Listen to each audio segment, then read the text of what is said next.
Halo semuanya, jumpa lagi dengan saya di channel Tenis Simana. Alhamdulillah kawan, ini mata saya sudah 90% sudah bisa dibilang sembuh. Jadi sudah bisa diajak kerja. Kebetulan sore tadi ada yang ngantar Vivo Y91 Qualcomm. Mohon maaf untuk tipe HP ini sangat banyak di tempat saya. Jadi kemungkinan kedepannya terus ada ini kawan, tipe ini Y91 Qualcomm. Ini mesinnya sudah saya lepas, keadaannya ini konslet, jadi nggak usah lagi kita tes menggunakan power supply, dia sudah pasti menjerit. Jadi di sini saya akan tes menggunakan multi tester untuk di soket baterai yang ada di mesin. hmm.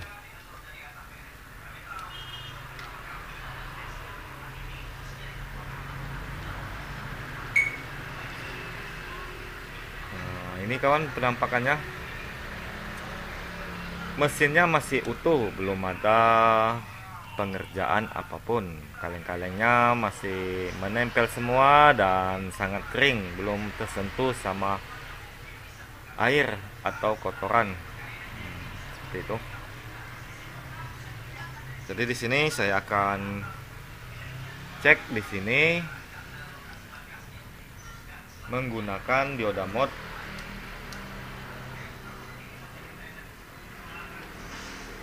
Jadi untuk kawan-kawan itu sudah sering yang bertanya di WhatsApp saya maupun di komentar, cara mencari shot. Seharusnya ini kita tes menggunakan power supply, akan tetapi karena di sini dia shotnya full, saya lanjut aja mengeceknya menggunakan multi tester. Prop merah kita letak di kaleng. Seperti ini. Prop hitam kita arahkan ke soket baterai yang di mesin. Jadi kalau belum tahu yang mana positif negatifnya, kita arahkan aja kedua-duanya. Nah, di sini dia seperti ground. Kita letak sebelah kanannya seperti ground semua. Jadi untuk yang test point positifnya itu di sini. Jadi kalau full shot eh, cukup enak mencari di mana titik kerusakannya. Yang rumit itu apabila dia shot kecil. Jadi kalau shot kecil, saya pasti akan melihatkan menggunakan power supply supaya kawan-kawan tahu. Berhubung ini tadi shot full, jadi nggak usah pakai power supply.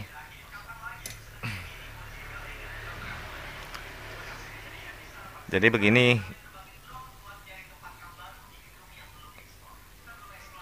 di sini test point, di sini test point. Jadi kita arahkan seperti ini. Nah, dia berarti kaki ini menuju ke sini. Berhubung ini karena dia ground semua, dan kebetulan saya sudah tahu di mana letak posisi test point untuk positif soket baterainya. Jadi di sini. Untuk keterangan yang punya HP ini, karena ini punya user, penjelasannya HP matot tiba-tiba di saat mengecas. Jadi HP ini kondisinya lagi mengecas, dia matot. Nah, setelah dicas beberapa jam, dilihat ternyata HP-nya nggak menyala. Jadi di sini karena dia berhubungan dengan pengecasan, jadi kita cek bagian IC casnya. IC cas ada di bawah slot SIM.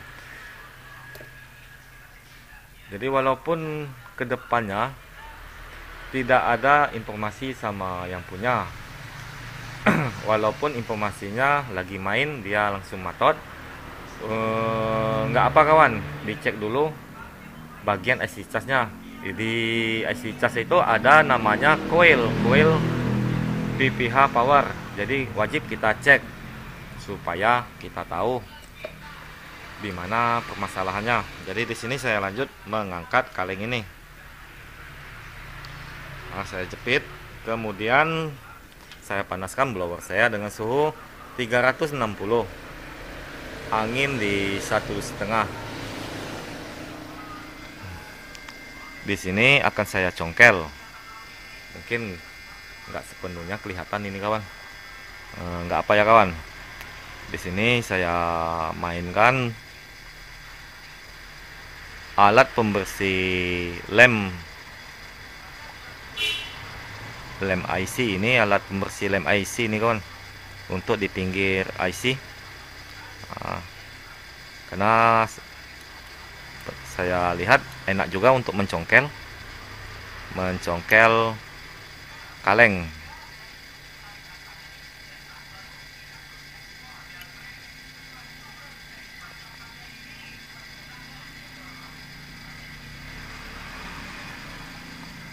Di sini saya naikkan sedikit kawan, tampaknya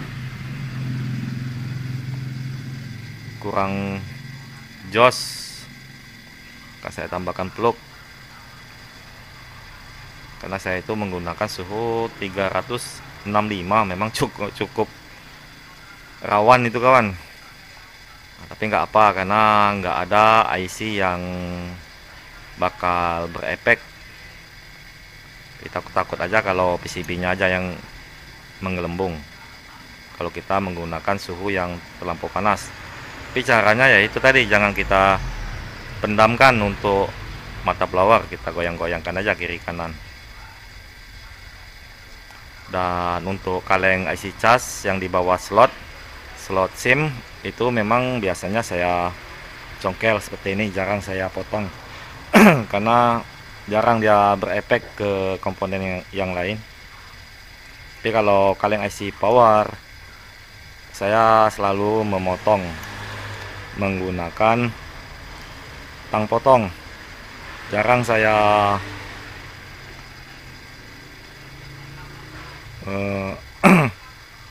blower kalau untuk kaleng IC power, karena di belakang IC power itu biasanya ada CPU dan MMC. Apabila pembloweran overhead, maka akan mengakibatkan kaki-kaki yang ada di CPU bakal bermasalah maupun MMC. Alhamdulillah itu sudah terangkat kalengnya.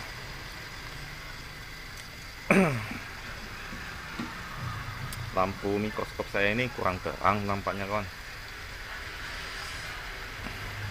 Jadi posisinya sudah terlepas. Kemudian di sini kita siram dengan thinner. Tujuannya supaya mesinnya cepat dingin.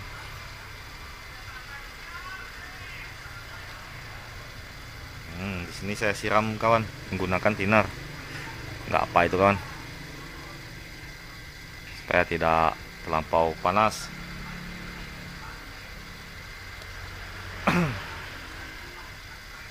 Kemudian kita cek menggunakan multi tester kita. Di sini saya pembesar untuk IC cas. IC cas itu ini kawan, IC casnya. Kita lap, kita lihat. Ada ambil ke apa tisu? Semuanya ya. Di sini kita bersihkan dulu IC casnya supaya kita bisa mengetahui tipe apa. Kalau chipsetnya Qualcomm biasanya dia menggunakan IC Qualcomm. Betul kawan, Qualcomm PMI 632602000. Jadi fokus ke IC itu dulu. Di sini kita cek lagi menggunakan dioda mode. Untuk prop merah kita letak kaleng, dan prop hitam kita arahkan ke coil ini dulu. Nah, itu sudah menunjukkan kalau jalur PPH power itu ada konslet. Di sini pasti konslet. Nah, kita angkat dulu koil ini. Kenapa kita angkat? Itu tujuannya supaya apabila kita suntik tegangan, nanti kita angkat, kemudian kita cek kembali. Dimana itu nggak mungkin dua kakinya ini bermasalah, pasti salah satu yang bermasalah. Tujuannya untuk memutus jalur, memperkecil tempat ruang pengecekannya, kawan. Jadi wajib kita lepas.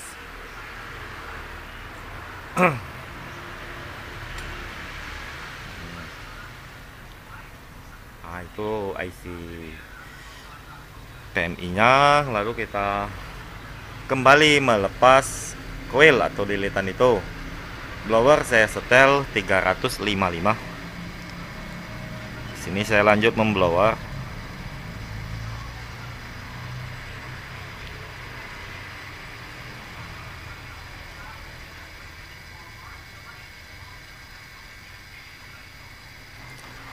Itu sudah saya lepas. Ini untuk coil atau lilitan. Dan ada kawan-kawan yang bertanya, untuk coil itu apakah sembarangan kalau pergantian?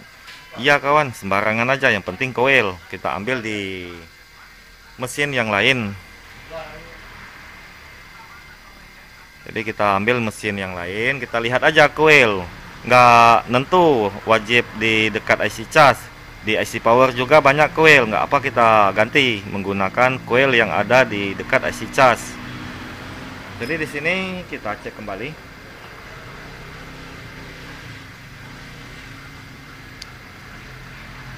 Nah, di sini probe merah kita letak lagi ke kaleng dan kita arahkan ke kaki coil tadi. Nah, kan benar saja kawan, nggak mungkin kaki dua-duanya itu bermasalah, pasti salah satunya. Jadi kalau kita suntik langsung dari sini, jadi tegangan tadi bisa juga masuk ke sini.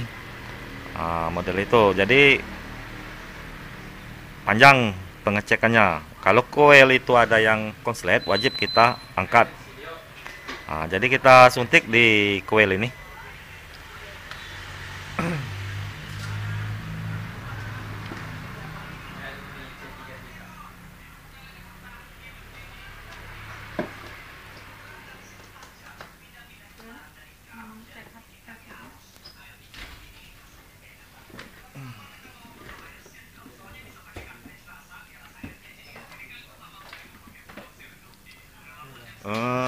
Di sini kita lanjut untuk menyuntik tegangannya.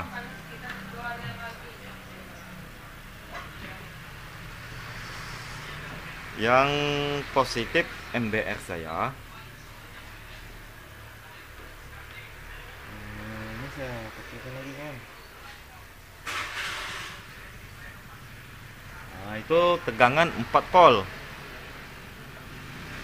Yang negatif kita letak di kaleng, dan yang positif nanti kita suntikan ke sini. Nah, supaya tahu di mana letak permasalahannya, kita siram aja dengan thinner. Nanti dia bakal ketahuan di mana permasalahannya.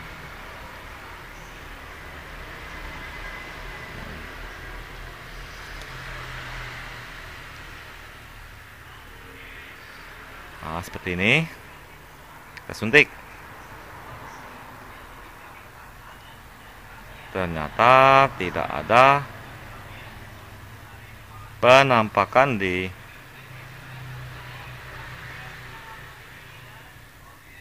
Oh, ada kawan. Ternyata dekat sini dia. Kelihatan dia tadi kawan. Tetap kita suntik di area tadi, kaki coil. Jadi supaya dia kelihatan, saya geser. Perhatikan di sini. Ini tadi kalau nggak salah di sini permasalahannya kawan. Nah, perhatikan ini saya suntik.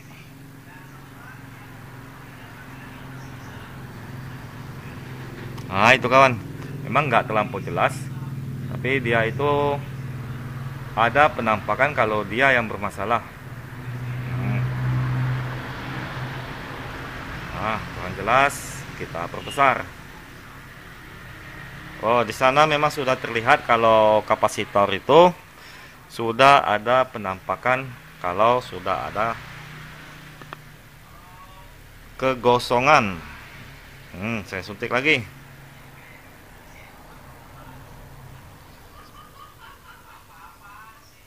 Nah itu kawan, memang nggak terlampau nampak, tapi itu nampak thinner sudah bergerak dan fisiknya itu ada nampak gosong. Jadi di sini untuk meyakinkan kita lagi, sebenarnya itu sudah yakin di sana permasalahannya. Jadi kita coba cek lagi menggunakan dioda mode. Nah, benar saja kawan, di sini permasalahannya. Untuk kapasitor ini bisa kita congkel atau kita blower. Di sini mungkin kita coba blower aja kawan. Ini saya putar. Di sana itu penampakannya. Jadi saya tambahkan peluk. Itu sudah saya tambahkan peluk, saya lanjut memblowernya.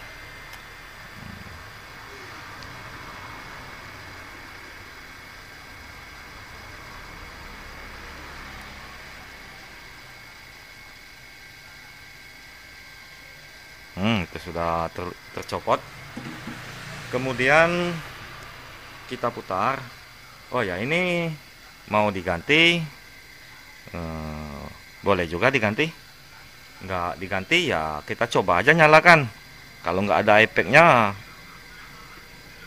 nggak diganti nggak apa juga kawan, tapi mau diganti ya lebih bagus. Jadi itu tadi sudah saya lepas. Kemudian kita cek kembali koil atau lilitan yang konslet tadi. Itu sudah tidak ada lagi tanda-tanda kalau masih ada yang konslet. Benar saja kawan, ini sudah mantap. Kemudian cara pemasangan koil supaya tidak lama-lama, kita tambahkan timah. Jadi solderan kita panaskan dulu.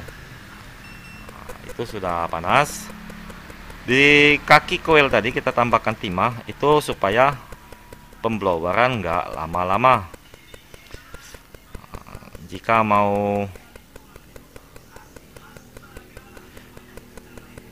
memasang kapasitor yang kita copot tadi, nggak apa kita tambahkan timah juga. Itu tujuannya supaya pas kita pembloweran dia nggak pakai lama. Di sini kita bukan tambah kawan, kita pasang kembali coil atau lilitan. Blower masih di suhu 355. Itu di blower saya, karena saya sudah tahu karakter blower yang saya punya. Begitu juga kawan-kawan harus tahu setelan blower yang kawan punya. Walaupun sama merek, nggak bisa jadi panduan juga dia sama, karena ngapa? Yang saya ini sudah lama, mungkin yang kawan baru beli. Berarti yang punya kawan masih jos. Jadi mungkin suhu 355 itu terlampau panas. Di sini saya akan mengganti kapasitor yang saya copot tadi, tapi langsung kita tes nyala ya nggak apa kawan. Di sini saya mau menggantinya aja. Di sini kebetulan ada bahan kanibalan saya, dia menggelembung kawan ini. Saya akan angkat kapasitor, kalau bisa nggak usah yang pakai lem. Di sana ada yang nggak pakai lem, kita ambil.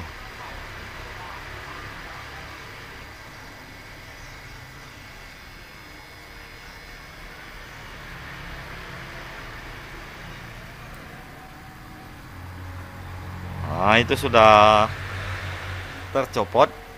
Kemudian kita pasangkan ke bagian yang kita copot tadi kawan. Aduh, nggak sinkron ini mikroskop sama alat rekamnya. Di sini saya blower masih menggunakan panas 355. Jadi enak dia kawan kalau sudah ditambahkan timah. Oh, tadi cuma sebelah sana saya tambahkan kawan, sebelah sini enggak saya tambah. Tapi enggak apa. Hop, saya kira ini. Itu saya rasa sudah cukup itu kawan. Itu sudah. Waduh, enggak terlampau kelihatan. Sudah terpasang kembali. Kemudian di sini kita lanjut mendinginkannya. Supaya cepat dingin, di sini saya tambahkan thinner. Karena saya mau membersihkannya juga. Itu sudah azan kawan. Kebetulan ini azan Isya. Itu saya tambahkan thinner, kemudian akan saya gosok. Karena tadi sempat ada saya menggunakan peluk. Mudah-mudahan hanya sebatas itu kerusakannya kawan.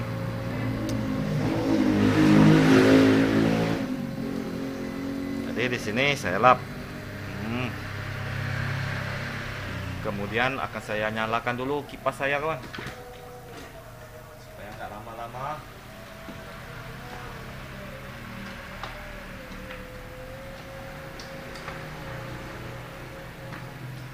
Itu kipas saya sudah saya nyalakan. Kipas saya ini sudah lama ini kawan, tapi sudah saya simpan di dalam kardus. Saya cari-cari ternyata ketemu lagi. Mantap lah kawan, masih bisa dimanfaatkan.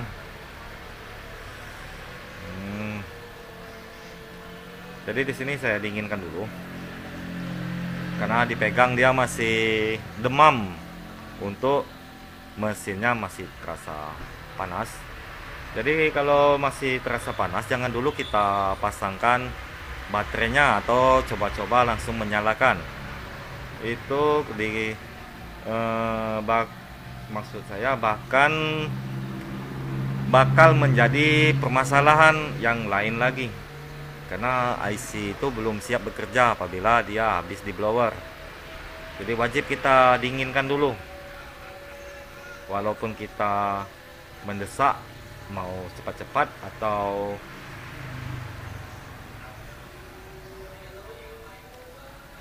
sudah yakin ingin mengetesnya, ya kalau bisa jangan dulu. Kalau sudah dingin lanjut kita tes. Kebetulan ini sudah dingin. Di sini belum tahu untuk keadaan baterainya apakah ada atau enggak. Tapi kalau nggak ada, nanti akan saya coba tes menggunakan baterai yang lain. Karena kalau mau menunggu baterai ini penuh mungkin cukup lama nanti. Ini saya coba tekan tombol on off. Alhamdulillah kawan. Ternyata baterainya masih ada. Di sini saya akan bantu menggunakan kabel casan.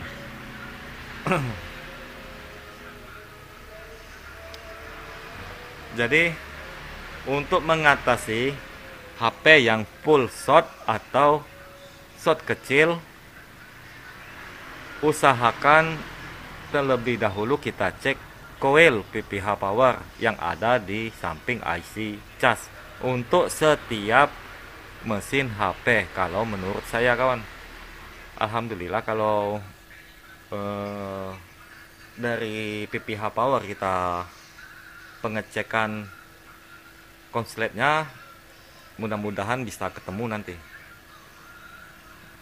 Ya itu tadi, kalau di coil ya kita wajib kita angkat coilnya supaya memutus jalur yang tidak konslet.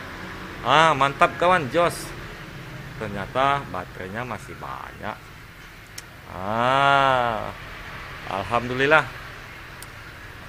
Jadi tutorial saya ini tadi saya tujukan untuk yang pemula kawan, yang baru belajar atau yang mau belajar. Mudah-mudahan bisa bermanfaat dan tentunya bisa diterapkan untuk di semua HP.